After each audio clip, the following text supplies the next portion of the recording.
here, and I am really into the idea of travel journaling here lately, and am looking at doing some of that, which includes urban sketching.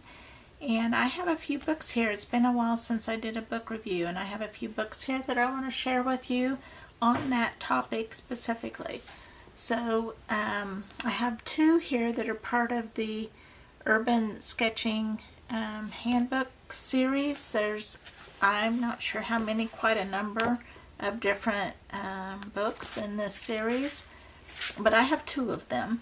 I have the Architecture and Cityscapes by Gabriel Capanario, and I like this because it breaks it down into composition, scale, depth, contrast, line, and creativity, and then it also has deals with 4 different media in this, and it just has some very I guess basic things to keep in mind while you're doing urban sketching, and of course a whole bunch of neat examples.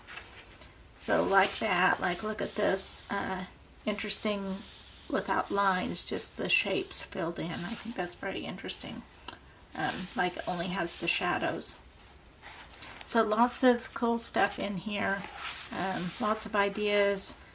Like this one's just so scribbly. Sometimes you think about drawing a building that it has to be just, perfect lines, straight lines, all of that. And there's a lot of examples in here that show how that can be done where you don't need to have perfect lines. So there's lots of neat stuff in here, tips on using like pen.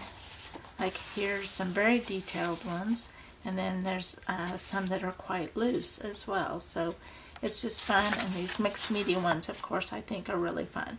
Like look how wonky and wonderful that building is. So this is a handy little book. See, the list price on it is $19. I think these are fairly readily available used though, so look for that. And then I have this one that's on understanding perspective, also in the urban sketching series. And this is for how to master using perspective when you're, on location. You maybe don't have the rulers and the, all the things necessary. She does give a list of tools here. This one is by Stephanie Bauer, but she has just like kind of simplifies the concepts as kind of specifically as needed for urban sketching. So that's a fun one too. Also has lots of fun examples of urban sketching in here. So that's also a good one that I can recommend. And it's also one that I picked up used. Then I recently got this one, which is also put together by Stephanie Bauer. And this has artists from all over the world that are urban sketchers, and it's kind of interesting because it defines the urban sketching as let's see where that was.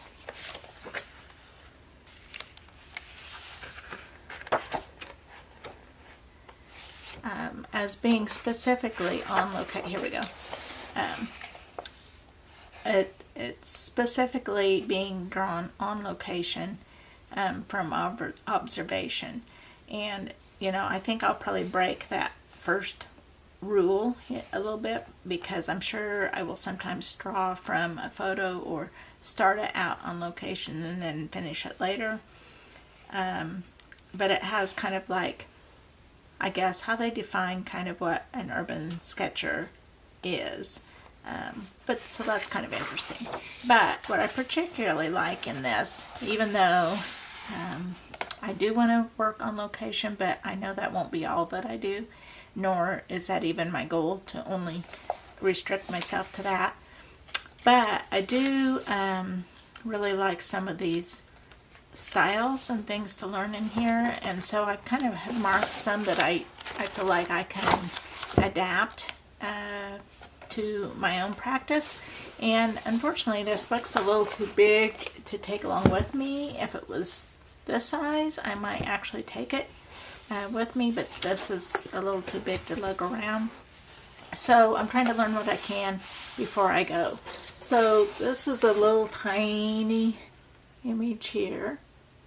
But the thing I liked about this was just this loose watercolor on the page and then the pen and ink sketch. It looks like was done later. I don't know the order it was done in, but I really enjoy that look. So that's something I can prep pages ahead before I do sketching. This one was another one I really liked, and it says that they first put a watercolor wash in the shape of the road and some of the buildings. So a few of these buildings have a watercolor background, and then this road that runs through.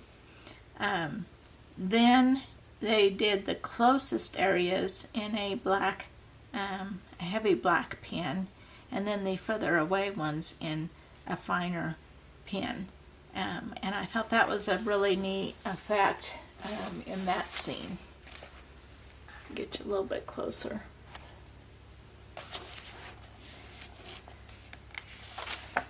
And then, as you can see, these are just full of, like, it gives a little thing about the artist, and these are in different parts of the world where they've done their sketching.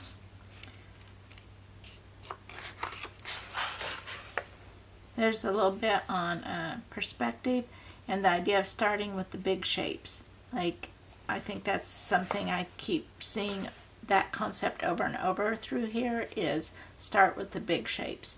Don't worry about all the details until you get the big shapes that you want to include in.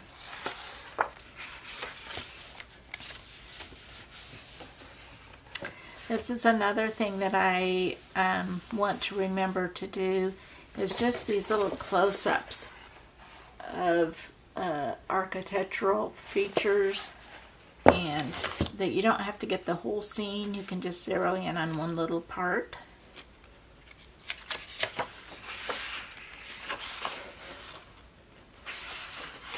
So it's a very inspiring book, though. So many beautiful works in it. Okay, these I thought were interesting because they're just pen and ink, but there's so much depth. I'm not sure how long these took, but to me that would take a long time to do, but I think they're really, really beautiful. I especially love this one with the plants. I think that's really pretty. And then here's another one that I thought I could prep ahead with some watercolor, and it's just a lot of, not only is it just this loose blotch of watercolor in these, but also the splatters. And I thought the splatters were a very fun thing to add. This one has kind of a painted landscape, and this little bit is painted, but then it's mostly pen and ink on top of that. So I thought that was an interesting approach.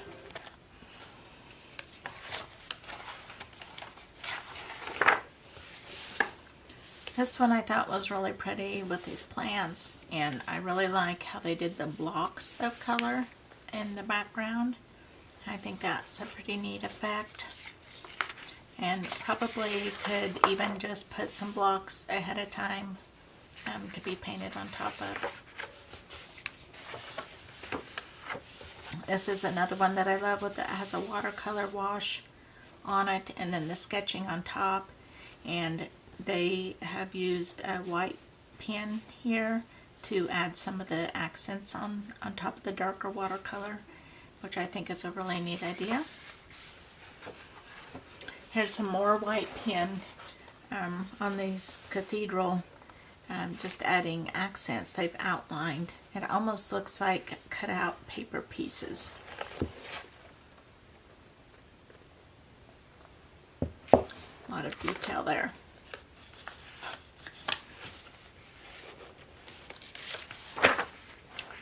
These are really fun with acrylic paint gouache.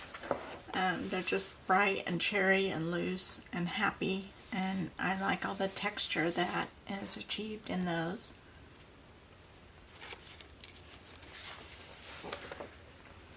And this one also is, I thought was interesting because of its use of color. It's a tree, but there's not any typical tree colors. It's all in blues and peach and purple and reds in here, and I think that's a really neat effect.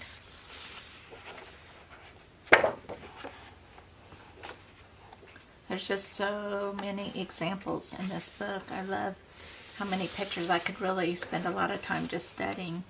This one is just some examples of very everyday things. It doesn't have to be spectacular scenery. They've got a vacuum here and a cup of coffee and a marker and what they had for lunch and what's on the desk, and just very ordinary things. And I think that's a good reminder that it doesn't have to be anything spectacular that we're sketching.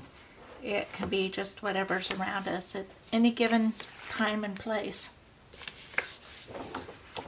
I thought this was an interesting idea. Like if there's like a courtyard area, a lot of towns have kind of like a main plaza area surrounded by buildings, and that's kind of what they've indicated here. And it almost has like a childlike look, but I think that's also a very effective way to communicate the setting. So I thought that was a neat idea. And then these are on toned paper. So, you know, some sketchbooks are just toned paper, but, and mine that I'm currently using is not, but you could kind of get the same effect by either gluing paper on ahead or just painting a whole solid background color onto it. So I thought that might be something I want to try. This one is the gray and the tan, but then this over here has this yellow background. So I think that that's kind of an interesting notion. And then using white on top of the toned paper, I think it looks really nice. I also am really struck by the journaling and what that adds to the page. This one has some very fancy journaling on it, which is pretty cool.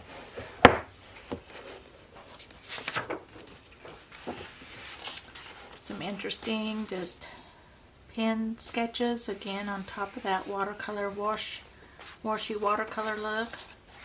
It's a common effect that I really like. And then these, just how graphic these are with the bold black pen. I have a Pentel black brush pen that has permanent ink, and I love the look of these. They're just so graphic. And then these, back to the journaling. I just liked how much journaling there is with these and how attractive that is just even in a black and white page. So you don't even have to have color to make a very attractive page. And this similar, these are they kind of remind me of blind contour drawings that just went on and on because they're just like very doodly but also very complex and detailed. And then using a brown pen or, you know, another color of pen, I really like how that looks. This, like the black and white, looks more industrial, and this looks like a vintage industrial to me with done in the brown. And then I really like these. I like these kind of wonky style, cartoony look, and just the idea of making this long, skinny, towering effect. I thought those were a really neat idea.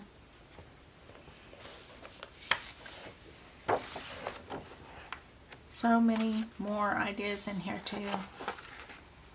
There's just lots. This water scene is really pretty neat. And then this is just one where talk about getting the most out of your sketchbook page. Just look how filled in and detailed and how much they got on that spread.